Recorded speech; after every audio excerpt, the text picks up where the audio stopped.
ജയ് ശ്രീ രാധേ രാധേ. ഒരു ദിവസം രമണ മഹർഷിയുടെ ആശ്രമത്തിലേക്ക് കുറെ കള്ളന്മാർ വന്നു. അവർ വന്നിട്ട് അവിടെയുള്ള എല്ലാ ഭക്തന്മാരെയും ഉപദ്രവിക്കാൻ തുടങ്ങി. അവരെ തലങ്ങും വിലങ്ങും തല്ലാൻ തുടങ്ങി.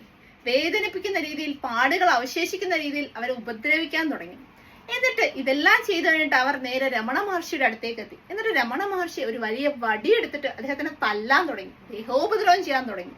അത് മാത്രമല്ല, അദ്ദേഹത്തിന്റെ തുടയിലൊക്കെ നന്നായി വേദനിക്കുന്ന രീതിയിൽ തല്ലാൻ തുടങ്ങി. അപ്പോ ഈ സംഭവത്തെ കുറിച്ച് പിന്നീട് ആശ്രമത്തിലെ ശിഷ്യന്മാരെല്ലാം ഇരുന്ന് ചർച്ച ചെയ്യുകയാണ്. ഈ സംഭവം നടന്നത് 1924 ജൂൺ മാസമാണ്. അപ്പൊ ഈ സംഭവത്തെ കുറിച്ച് ശിഷ്യന്മാരൊക്കെ ഇരുന്ന് പറയുകയാണ്, അവരെന്ത് വൃത്തികെട്ട ആൾക്കാരാണ്, അവരെന്തുമാത്രം നമ്മളെ ഉപദ്രവിച്ചു, മഹാപാപികൾ, ഇവരൊന്നും മനുഷ്യത്വമുള്ളവർ തന്നെയാണോ, ഇവർ മനുഷ്യർ തന്നെയാണോ, ഈ ദുഷ്ടന്മാർക്കൊന്നും ഒന്നും പറ്റുന്നില്ലല്ലോ എന്നൊക്കെ പറഞ്ഞിട്ട് അവർ കുറെ കുറ്റപ്പെടുത്താൻ തുടങ്ങി. അപ്പോ അവരിൽ ഒരാൾ പറഞ്ഞു, നമ്മളെ മാത്രമാണ് അവർ ഉപദ്രവിച്ചത്, നമ്മുടെ മഹാഗുരുവായ രമണ മഹർഷി എന്തുമാത്രം അവർ ഉപദ്രവിച്ചു, എന്തുമാത്രം അദ്ദേഹത്തെ വേദനിപ്പിച്ചു എന്ന് പറഞ്ഞു.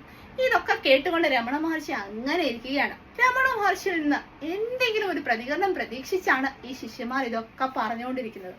അപ്പൊ രമണ മഹർഷി പതുക്കെ സംസാരിക്കാൻ തുടങ്ങി. അദ്ദേഹം പറഞ്ഞു, അവരെന്താണ് ചെയ്തത്? നിങ്ങളൊക്കെ പുഷ്പങ്ങൾ കൊണ്ട് എന്നെ പൂജിക്കുന്നു, എന്നാൽ അവരെന്താ വടി കൊണ്ട് എന്നെ പൂജിക്കുന്നു. അത്രേ ഉള്ളൂ വ്യത്യാസം. നിങ്ങളുടെ പുഷ്പങ്ങൾ കൊണ്ടുള്ള പൂജ ഞാൻ സ്വീകരിക്കുകയാണെങ്കിൽ എന്തുകൊണ്ടാണ് അവരുടെ വടി കൊണ്ടുള്ള പൂജ എനിക്ക് സ്വീകരിക്കാൻ പാടില്ലാത്തത്? അതും എനിക്ക് സ്വീകരിക്കാം എന്നാണ് അദ്ദേഹം പറഞ്ഞത്. അതായിരുന്നു രമണ മഹർഷി. സ്വന്തം ജീവിതത്തിലൂടെ അദ്ദേഹം അത് തെളിയിച്ചു കഴിഞ്ഞിരിക്കുന്നു. അദ്ദേഹം എല്ലാത്തിനെയും, ഈ പ്രപഞ്ചത്തെ മുഴുവൻ ഒരേപോലെയാണ് കണ്ടത്. അതായത് ആരെങ്കിലും അദ്ദേഹത്തെ അപഹസിക്കുകയോ കളിയാക്കുകയോ ചീത്ത പറയുകയോ ചെയ്താലും, അദ്ദേഹത്തെ പ്രശംസിക്കുകയോ ചെയ്താലും എല്ലാം അദ്ദേഹം ഒരുപോലെയാണ് കണ്ടത്. ലോകത്തിലുള്ള എല്ലാ മനുഷ്യരെയും അദ്ദേഹം ഒരുപോലെ സമചിത്തതയോടെ, സമഭാവനയോടെ അദ്ദേഹം സ്നേഹിച്ചു. അദ്ദേഹത്തിന്റെ ജീവിതം തന്നെയായിരുന്നു അദ്ദേഹത്തിന്റെ സന്ദേശം. ജയ് ശ്രീ രാധേ രാധേ.